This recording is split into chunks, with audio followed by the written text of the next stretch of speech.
Letter مغز میں نادر شاہ کے افغانستان پر حملے کے بعد غلزئی قبیلے کی ہجرت اور ان کی حکومت کے زوال کی تفصیل سے وضاحت کی ہے۔ 18ویں صدی کے آغاز میں افغان عوام جو ایرانی بادشاہ شاہ حسین کے زیر اقتدار تھی اس کے خلاف اٹھ کھڑی ہوئی۔ شاہ عباس اول کے دور میں 17ویں صدی کی شروعات میں قندھار کی فتح کے بعد جنوبی افغانستان ایرانی سلطنت کا حصہ بن گیا تھا، جہاں غلزئی اور ابدالی قبیلے آباد تھے۔ پہلے کے ایرانی بادشاہ کی دوراندیشی اور سیاسی حکمت عملی کی وجہ سے غلزئی علاقوں پر پرسکون طریقے سے حکمرانی کی جا رہی تھی۔ انہیں مکمل آزادی حاصل تھی کہ وہ اپنے قاضی مقرر کریں اور اپنے قانون نافذ کریں۔ افغانوں کو ان کی جنگجو فطرت، ملک کے دشوار گزار علاقے اور سخت مزاجی کے باعث آزادی دی گئی تھی اور ایرانی حکومت کی جانب سے ان پر نرم طرز حکومت نافذ کی گئی تھی۔ مگر 1708 میں جب ہورگن خان قندھار کا نیا ایرانی گورنر بنا تو اس نے غلزئی قبیلے کے لوگوں کے ساتھ سختی سے پیش آنا شروع کیا اور نئے قانون نافذ کیے، جس کے باعث وہ خطرناک صورتحال میں پھنس گیا۔ اس کی سختی کے رد عمل میں عظیم شخصیت میر وائس خان غلزئی کی قیادت میں غلزئی قبیلے نے بغاوت کر دی، قندھار پر قبضہ کر لیا اور گورنر کو قتل کر کے اپنی حکومت یعنی غلزئی خود کی سلطنت قائم کی۔ اسٹیفن اوٹفینوسکی جو کہ ایک امریکن رائٹر ہے، انہوں نے میر وائس خان کو افغانستان کا جارج واشنگٹن مانا ہے۔ اپنی سلطنت قائم کرنے کے بعد افغانوں نے گلناباد کی جنگ میں ایک بڑی ایرانی فوج کو شکست دی جو اصفہان سے آئی تھی اور جس میں خطرناک قزلباش اور جارجیائی سرکاسی سپاہی شامل تھے۔ ایڈورڈ جی براؤن نے اپنے میموئرز میں لکھا ہے کہ کئی ناکام کوششوں کے بعد ایرانی حکومت نے ہورگن خان کے بھتیجے خسرو خان کو 30,000 سپاہیوں کے ساتھ قندھار بھیجا۔ شروعاتی دور میں ایرانیوں کو کامیابی ملی تو افغان نے صلح کی پیشکش کی، مگر خسرو خان کی سختی کے باعث افغانوں نے دوبارہ لڑائی کی اور مکمل فتح حاصل کری۔ صرف 700 ایرانی سپاہی زندہ بچ نکلے جبکہ خسرو خان مارا گیا۔ 2 سال بعد 1713 عیسوی میں رستم خان کی قیادت میں بھیجی گئی ایرانی فوج کو بھی شکست ہوئی اور غلزئیوں نے قندھار پر مکمل قبضہ جما لیا۔ میر وائس خان غلزئی نے تب اپنی تقریر میں کہا، اگر تم میں سے کوئی ایسا ہے جو اس آسمان سے نازل ہونے والی آزادی کے انمول تحفے کو حاصل کرنے کا خواہش مند نہیں تو وہ خود کو ظاہر کرے۔ اسے کوئی نقصان نہیں پہنچایا جائے گا بلکہ اسے اجازت دی جائے گی کہ وہ اس خوش بخت ریاست کی سرحد سے باہر کسی نئے ظالم کی تلاش میں نکل جائے۔ میر وائس خان غلزئی کے انتقال کے بعد 1717 میں ان کا بیٹا محمود غلزئی تخت نشین ہوا۔ اس نے ایران پر حملہ کیا اور شاہ حسین صفوی کو شکست دے کر 1722 عیسوی میں ایرانی دارالحکومت اصفہان پر قبضہ کر لیا۔ 21 اکتوبر 1722 کو شاہ حسین نے تخت محمود غلزئی کے حوالے کر دیا اور پھر افغانوں کی حکومت قائم ہو گئی۔ محمود کے بعد اس کا چچا زاد بھائی اشرف غلزئی 1725 عیسوی میں بادشاہ بنا۔ افسوس پھر وہی ہوا جس نے افغانوں کو ہمیشہ زیر کیا ہے، وہ تھا اندرونی اختلافات۔ قبائلی اختلافات نے غلزئی خود کی سلطنت کو اندر سے کمزور کر دیا۔ قندھار محمود غلزئی کے بھائی حسین غلزئی کے پاس رہا اور ایران اشرف غلزئی کے قبضے میں تھا۔ اس طرح 2 مختلف مقامات پر 2 افغان حکمراں بنے ہوئے تھے۔ اشرف غلزئی کو اصل خطرہ شاہ حسین کے بیٹے مرزا طہماسپ سے تھا جو تخت واپس لینا چاہتا تھا۔ طہماسپ نے خطرناک جنرل نادر قلی کی مدد لی۔ نادر قلی امام قلی کا بیٹا تھا جو خراسان میں آباد افشار قبیلے سے تعلق رکھتا تھا۔ نادر 1688 میں پیدا ہوا تھا۔ بچپن میں سخت مشکلات کا سامنا کیا جس نے اسے فولادی ارادہ عطا کیا۔ اس نے ایک طاقتور فوج تیار کی اور بے مثال حکمت عملی سے غلزئیوں کو شکست دے کر ایران واپس لے لیا۔ پھر کیا تھا، ایرانی عوام نے اسے قومی ہیرو بنا دیا۔ 1737 کے شروع میں نادر شاہ نے 80,000 فوجیوں کے ساتھ قندھار پر حملہ کیا تاکہ افغانوں کی طاقت کا خاتمہ کیا جا سکے۔ نادر شاہ کا ماننا تھا کہ جب تک غلزائیوں کا مرکز آزاد ہے ایرانی سلطنت خطرے میں رہے گی۔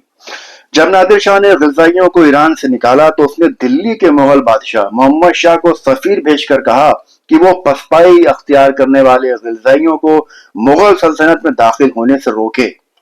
محمد شاہ نے زبانی وعدہ کیا اور حکم جاری کیا۔ پھر جب نادر شاہ کی فوج نے قندھار کا محاصرہ یعنی گھیراؤ 30 مارچ 1737 کو شروع کیا اور بڑی مشکل سے 12 مارچ 1738 کو حسین غلزئی کو مارنے کے بعد قندھار کو فتح کر لیا۔ نادر شاہ کے حکم کے باوجود حسین غلزئی کے خاندان کے کچھ لوگ، جن میں ویر وائس خاں کے پوتے اور پرپوتے بھی شامل تھے، مغل حدود میں داخل ہو گئے۔ مغل بادشاہ نے ان کی روک تھام کے لیے کوئی سخت قدم نہیں اٹھایا۔ نادر شاہ کی فوج نے سرحد پر رک کر پسپائی اختیار کرنے والے غلزائیوں کو قتل کیا، مگر حسین غلزئی اور محمود غلزئی کے خاندان کے لوگ نادر شاہ کے ہاتھ نہیں لگ پائے، وہ سب مغل سرزمین میں داخل ہو کر چھپ گئے۔ یوں تو نادر شاہ نے اپنے درباریوں کے منہ سے ہندوستان میں موجود بے پناہ دولت کے بارے میں سن رکھا تھا، مگر تخت طاؤس اور کوہ نور ہیرے کے بارے میں نادر شاہ کو خاص دلچسپی تھی۔ انہیں حاصل کرنے کی فراق میں تھا، وہ موقع تلاش رہا تھا۔ نادر شاہ نے دوبارہ سفیر دلی بھیجا تاکہ وعدے کی خلاف ورزی پر جواب طلب کرے۔ سفیر کو 40 دن میں واپس آنا تھا، مگر 1 سال گزر گیا۔ محمد شاہ کو امید تھی کہ حسین غلزئی نادر شاہ کو شکست دے دے گا، اس لیے جواب دینا ضروری نہیں سمجھا۔ قندھار کے زوال کے بعد نادر شاہ نے 1739 میں ہندوستان پر حملہ کیا تاکہ غلزائیوں کا پیچھا کرے اور مغل بادشاہ کو سزا دے۔ میر وائس خاں غلزئی کے خانوادے اور کچھ رشتہ دار جو افغانستان سے چھپتے چھپاتے آئے تھے، وہ پہلے تو اتر پردیش کے فروخ آباد میں آ کر بس گئے۔ قندھاری ہارس ریجیمنٹ کے کمانڈر عبد الرحمان خاں قندھاری کے والد یوسف خان بھی ان سب کے ساتھ تھے۔ حافظ رحمت خان کے ساتھ نواب شجاع الدولہ کے خلاف جنگ میں بھی وہ شامل رہے۔ قبیلے کے بہت سے لوگ اس جنگ میں شہید ہوئے۔ حافظ رحمت خان کی 1774 میں موت کے بعد بچے کچے لوگ وہاں سے ہجرت کر کے موہان میں آ کر بس گئے۔ وہاں پر وہ کچھ سال ہی رہے، پھر آخرکار 1780 کے آس پاس وہ پورا قبیلہ ملی آباد میں بختیار پور میں آ کر بس گئے، جہاں وہ قریب 245 سال سے آج بھی آباد ہیں۔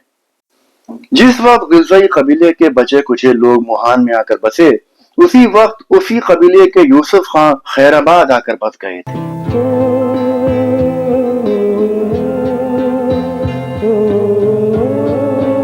ایسا مانا جاتا ہے کہ غلزئی حضرت طالوت علیہ السلام یعنی شاہ ساؤل جو کہ بنی اسرائیل کے بادشاہ تھے، ان کی نسل سے ہیں۔ افغان مورخین کے مطابق قیس عبد الرشید جو پختونوں کے جد امجد مانے جاتے ہیں، بنی اسرائیل سے تعلق رکھتے تھے۔ اسلام کے ظہور کے وقت قیس مدینہ گئے اور حضرت محمد صلی اللہ علیہ وسلم سے مل کر اسلام قبول کیا۔ نبی صلی اللہ علیہ وسلم نے ان کا نام عبد الرشید رکھا۔ پھر وہ واپس افغانستان آئے اور وہاں اسلام پھیلایا۔ مونسٹورڈ ایلفنسٹون کے مطابق حضرت خالد بن ولید نے قیس کو نبی صلی اللہ علیہ وسلم سے ملوایا تھا۔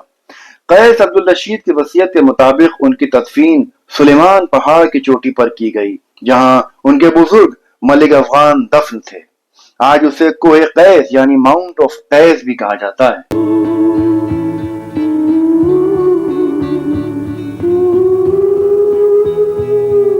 سن 1330 عیسوی میں لکھی گئی تاریخ گزیدہ کے مصنف حمد اللہ مصطفی قزوینی اور 1670 عیسوی میں لکھی گئی مجمع الانصاب کے مصنف محمد بن علی کے مطابق جب اسلام کا سورج افق پر چھایا تو تمام دوسری ذاتوں کے ساتھ بنی اسرائیل بھی مدینہ پہنچے۔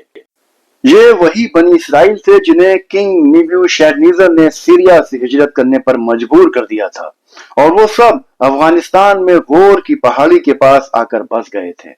اسی نسل کے قیس عبد الرشید پروفیٹ محمد صلی اللہ علیہ وسلم کے پاس حضرت خالد بن ولید کا خط ملنے کے بعد پہنچے تھے اور سن 630 عیسوی میں اسلام قبول کیا تھا۔ عبد الرشید کے 3 لڑکے تھے، ایک کا نام سرابان، دوسرا بطان اور تیسرا تھا غرگشت۔ افغانستان میں موجود 405 ٹرائب یا خیل میں سے 277 خیل انہی 3 لڑکوں سے وابستہ ہیں۔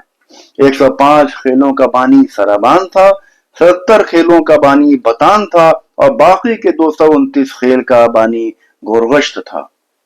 ایسا مانا جاتا ہے کہ جب پروفیٹ محمد صلی اللہ علیہ وسلم فتح مکہ کے لیے روانہ ہوئے تو ان کے ساتھ خالد بن ولید اور قیس عبد الرشید بھی ساتھ تھے۔ جنگ کے دوران عبد الرشید اور ان کے ساتھی بڑی بہادری سے لڑے تھے۔ کئی اہل قریش کو موت گھاٹ اتار دیا تھا۔ بعد میں جب حضرت خالد بن ولید نے پروفیٹ محمد صلی اللہ علیہ وسلم کو ان کی بہادری کے بارے میں بتایا تو پروفیٹ محمد صلی اللہ علیہ وسلم نے انہیں بہت دعائیں دی تھیں اور کہا تھا تمہارا قبیلہ بہت وسیع ہوگا اور ایمان کی دولت سے ہمیشہ بھرا رہے گا، کبھی خالی نہ ہوگا اور قیامت تک تمہارے لوگ اسلام پر قائم رہیں گے۔ افغان قوم کی اوریجن کے بارے میں کئی تھیوریز مشہور ہیں۔ ایک تھیوری کے مطابق افغان کوپٹک لوگ ہیں جو مصر کے فرعون کی نسل سے ہیں۔ اس تھیوری کو مطلع الانوار اور محمد قاسم فرشتہ نے فروغ دی۔ دوسری تھیوری ابن بطوطہ کے مطابق یہ ہے کہ افغان ایرانیوں کی نسل سے ہیں۔ افغانی مصنف جمال الدین افغانی نے بھی اپنی کتاب ہماری قوم میں ایرانیوں سے افغانیوں کے اس تعلق کے بارے میں لکھا ہے۔ پھر ایک اہم تھیوری ہے جو افغان کو بنی اسرائیل سے جوڑتی ہے۔ یہ نظریہ افغانوں میں بھی بہت عام ہے۔ نعمت اللہ خان نے اپنی کتاب مخزن افغانی میں اس بات کا پورا بیورا دیا ہے۔